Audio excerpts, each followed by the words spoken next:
जैसे मुझे पता है आप लोगों का डेफिनेटली वेव्स और एसएचएम लास्ट वाला पोर्शन रहेगा, तो क्योंकि मेरा वो पोर्शन मैंने बहुत बाद में किया था, है ना।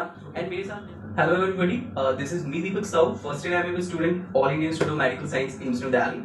बेसिकली आप लोगों के इतने ज्यादा कमेंट्स आए, मतलब जब से ये चैनल स्टार्ट हुआ है, आप लोगों के मोस्ट ऑफ द कमेंट्स यही होते हैं कि भैया 11th वीक रह गई है, या फिर कुछ लोगों की तो एकदम लॉस्ट सी है, या फिर 11th को कैसे मैनेज करें 12th में। So this video is solely devoted to it. And यहाँ पे हम तीन टाइप के लोगों के बारे में डिस्कस करेंगे, मतलब तीन केसेस के साथ डिस्कस करेंगे।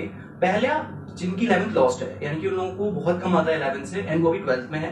दूसरे वो लोग होंगे जिनकी वीक है, यानी कि कुछ चैप्टर्स रह गए हैं, कुछ चैप्टर्स को करना है, कुछ मतलब बैकलॉग लगा हुआ है। एंड तीसरे वो है जिनकी अच्छी है, ऑलमोस्ट डन है, बट ये है कि उनको रिवाइज करना है, उनको उसको भी रिवाइज करके उसको साथ लेके चलना है। So just let's get started. Video को एंड तक देखिए, and this is for NEET 2023 aspirant, for all the NEET 2023 aspirants. So without further wasting your time, let's get started.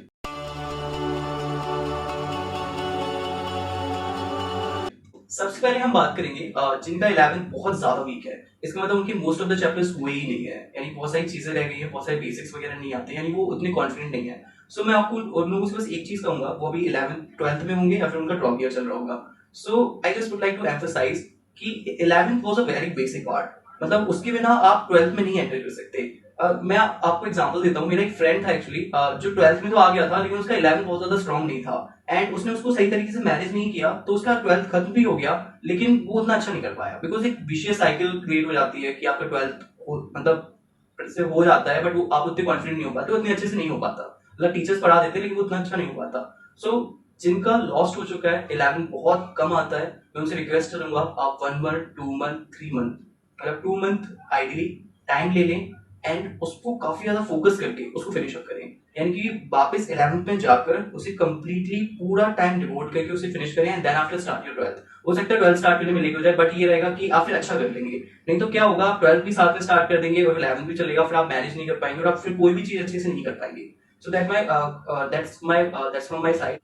Now coming to the next category of student, वो लोग हैं जिनका weak है या फिर जिनका बहुत अच्छा है, मतलब ऑलमोस्ट डन है। इन दोनों कैटेगरी में बस डिफरेंस इतना सा है कि जिन लोगों का कमजोर है उनके कुछ चैप्टर्स रह गए हैं। जैसे मुझे पता है आप लोगों का डेफिनेटली वेव्स और एसएचएम लास्ट वाला पोर्शन रहेगा, क्योंकि मेरा वो पोर्शन मैंने बहुत बाद में किया था, है ना। एंड मेरे साथ जैसे मैंने आपको बताया है कि मेरा 11th थोड़ा बीच में रुक गया था, एंड देन आफ्टर मुझे काफी सारे इश्यूज आए थे क्योंकि मुझे 12th के साथ करना पड़ा था। तो आई विल बी शेयरिंग कि how I manage all these things. Okay, so जिनका वीक है उनको क्या करना है, there is one thing that is called time compartmentalisation. मतलब आप अपने टाइम को कंपार्टमेंट्स, यानी कि आप उसको डिमार्केट करें, डिवाइड करें।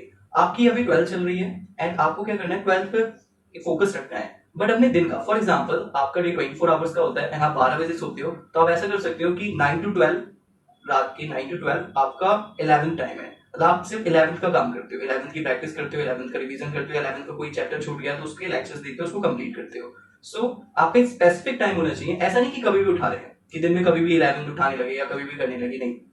आपको फोकस करना है 12th पे, क्योंकि जो करेंटली चल रहा होगा इलेक्ट्रोस्टैटिक्स या फिर सॉलिड स्टेट इन केमिस्ट्री चल रहा होगा, बायोलॉजी में जेनेटिक्स भी चल सकता है, किसी का रिप्रोडक्शन चल रहा होगा। सो ये काफी ज्यादा इंपॉर्टेंट टॉपिक्स हैं, तो 12th पे एक अच्छा खासा फोकस रखना है, लेकिन एक स्पेसिफिक टाइम 11th के लिए डिवोट करना है। उस स्पेसिफिक टाइम को आपको बहुत ज्यादा स्मार्टली प्लान करना है कि उस स्पेसिफिक टाइम में आपको क्या करना है। उस स्पेसिफिक टाइम में आपको लेक्चर्स देके अपना चैप्टर कंप्लीट करना होगा, उस स्पेसिफिक टाइम में आपको प्रैक्टिस करके उस चैप्टर को रिवाइज करना होगा। Then we will come to it later as well कि ये कैसे करना है।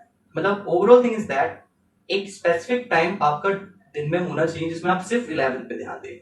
नाउ वीकेंड्स का आप स्पेशल यूज कर सकते हो, यानी सैटरडे संडे का आप ऐसे यूज कर सकते हो कि उसमें आप क्या करो, 11 to 12 की मिक्स प्रैक्टिस करो, सो दैट आपका 11th का जो आपका हो चुका है वो भी रिवाइज करो। मैं आपको बता दूं, सिंस आपके एग्जाम में 11th 12th दोनों का सिलेबस है, सो ऐसा एक भी दिन ना जाए जब आपने 11th का कोई टॉपिक ना पढ़ा हो, मतलब 11th को बिल्कुल भी नहीं छोड़ना है।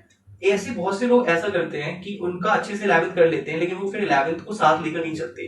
मेरे साथ क्या हुआ था, वो तो कंपल्सन था, इसलिए मुझे 11th हमेशा साथ में करना पड़ा, मतलब मेरी 11th कभी छूटी नहीं, वो हमेशा मैं 11th में कुछ ना कुछ करता रहा।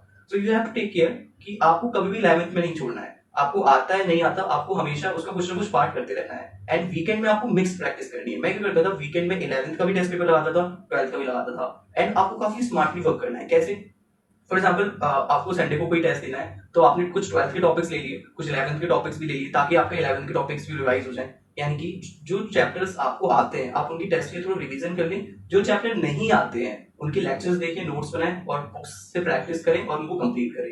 That's for it. Okay, now coming to another way of doing, यानी कि एक और तरीका क्या हो सकता है करने का।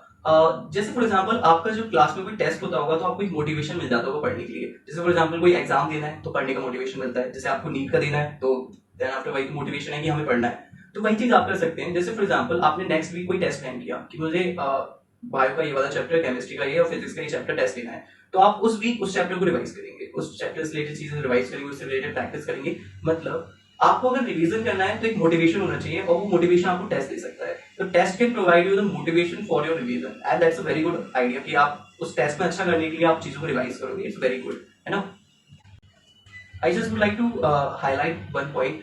कुछ ऐसे चैप्टर्स होते हैं जो लिटरली थोड़े टफ होते हैं और जो मैंने पर्सनली फील किया, जैसे फिजिक्स का जो वेव है और एसएचएम है वो समझ में कम आता है। मैंने उसे कई बार ट्राई किया था बट मुझे वो इतना अच्छे से कभी क्लियर ही नहीं हुआ। इवन क्वेश्चन प्रैक्टिस करने के बाद भी वो कभी क्लियर नहीं होता। ऐसा मोस्ट ऑफ द लोगों के साथ हो रहा होगा।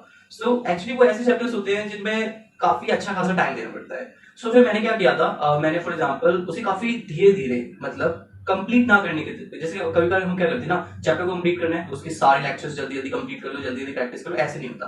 तो इन चैप्टर्स में आपको स्लोली मूव ऑन करना है। तो आप 1-1-2 मंथ ले ले, रोज थोड़ा थोड़ा थोड़ा थोड़ा करते रहे, मतलब आपका जो रेगुलर चल रहा है वो चलने दे एंड रोज थोड़ा थोड़ा इन टॉपिक्स रिलेटेड थोड़ा थोड़ा सीखते रहे, धीरे धीरे प्रैक्टिस करते रहे, उसके बेसिक्स को समझते रहे। तो you have to we go slow in these chapters and ऐसा हो सकता है जेनेटिक्स किसी की वीक हो सकती है। तो जो भी आपको एक्सट्रीमली टफ लगता है और जो आप बार बार करने पर भी अच्छा नहीं हो पा रहा, मतलब बार बार उस पर वर्क करते तो हैं लेकिन उसका आउटपुट नहीं मिलता, तो just go very slow over it, धीरे धीरे just keep on revising, keep on practicing and keep on understanding the basics of it. It will help you a lot. Okay.